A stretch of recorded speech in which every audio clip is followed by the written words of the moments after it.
Le Seigneur est fidèle, il veille chaque jour à l'accomplissement de ses promesses. Remercions-le en tout temps et en toutes circonstances. Soyons reconnaissants pour ce que nous avons aujourd'hui, aussi insignifiant que cela peut paraître aux yeux des hommes.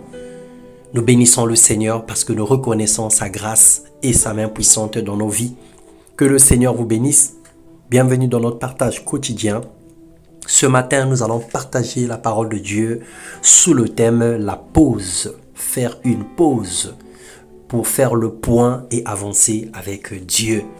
Il est important qu'après une longue journée de marche, qu'après un long moment de travail, qu'après un bon exercice physique, que nous puissions nous asseoir, faire une pause.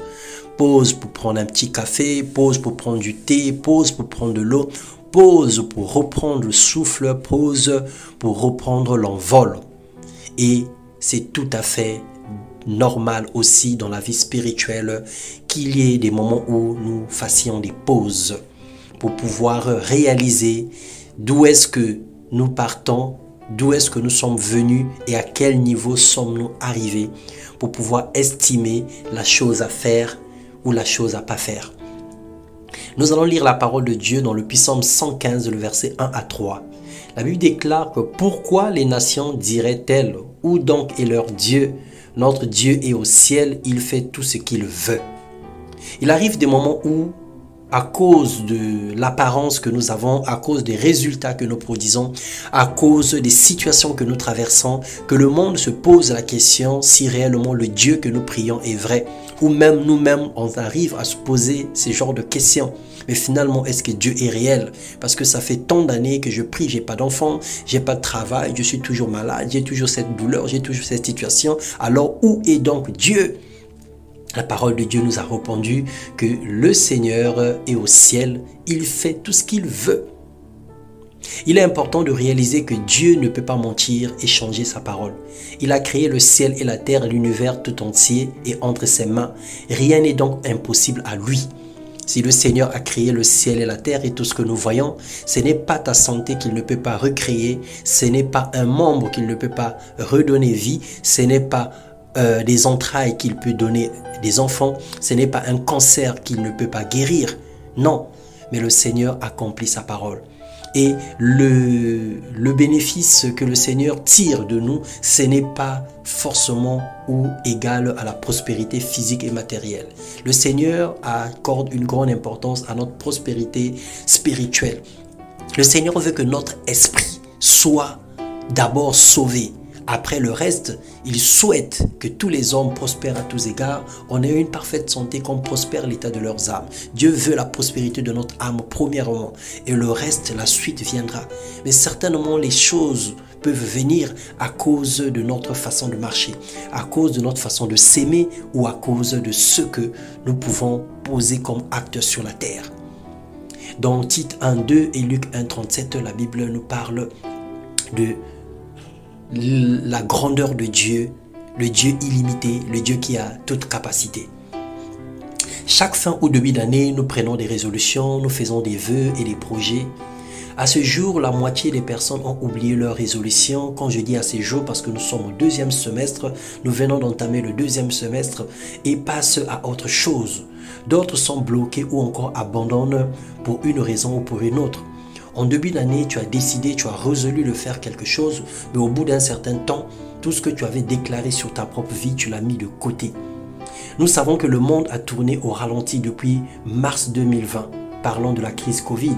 Mais toi qui es fils et fille de Dieu, fille de la promesse, qu'est-ce que ton Dieu dit? Qu'est-ce que Dieu dit de toi, à propos de toi? Au-delà de toutes circonstances, qu'en est-il de tes projets, de tes prières, de tes décisions ou tes résolutions que tu as fait en début de cette année? En dépit de la crise mondiale et des événements économiques, spirituels, catastrophiques que connaît la société, qu'est-ce que le Seigneur dit de toi? Dans le Psaume 37, le verset 4 à 5, la Bible dit « Fais de l'Éternel tes délices et il te donnera ce que ton cœur désire. Recommande ton sort à l'Éternel, mets en lui sa confiance, il agira. » Quel que soit le déséquilibre constaté dans nos vies, le plan de Dieu ne connaîtra jamais d'obstacle. Il s'accomplira certainement et lamentablement. Dieu de la poussière, il retire le pauvre du fumier et relève l'indigent et il les fait asseoir avec les grands et leur donne en partage un trône de gloire. Sa grâce ne dépend pas des hommes, ni des circonstances, ni des événements actuels. Puis Psaume 113, le verset 7. La grâce de Dieu est une source de salut pour tous les hommes. La grâce de Dieu est une faveur imméritée. Le Seigneur accorde la grâce à qui il veut, quelles que soient les circonstances, quelle que soit la situation. Le Seigneur te dit aujourd'hui, fais une pause. Pour faire le point, révise ta position, revois tes plans, soumets à nouveau tes projets, quel que soit le nombre de mois qui restent pour finir l'année, quelle que soit la décision que tu avais prise pour pouvoir atteindre et réaliser tes projets, quels que soient les obstacles qui s'offrent à toi. Fais le point, revise ta position. Comme un militaire ferait en pleine guerre, il revise les troupes et il regarde les munitions qu'il a et il se lance à nouveau dans la guerre. Alors c'est l'attitude que nous devons avoir. Regarde tout ce que tu avais fixé. Quelle est la chose qui a marché, quelle est la chose qui n'a pas marché? Qu'est-ce que tu pourras ajouter? Quelle est la stratégie que tu peux ajouter à ton projet pour l'emmener à bon port? Alors fais confiance en l'Éternel, soumets-le de nouveau, ne te fatigue pas à demander et à recommander parce que nous avons besoin de la persévérance et la persévérance c'est l'action de percer pour voir et chacun de nous a un mur devant lui. Nos murs ne diffèrent les uns par rapport aux autres. Il y a ceux qui ont des murs en béton, il y a ceux qui ont des murs en acier, il y a ceux qui ont des murs en bois, il y a ceux qui ont des murs en planche. Alors, la situation que tu traverses dépend en fonction de sa nature, détermine la qualité ou la nature du mur qui est devant toi.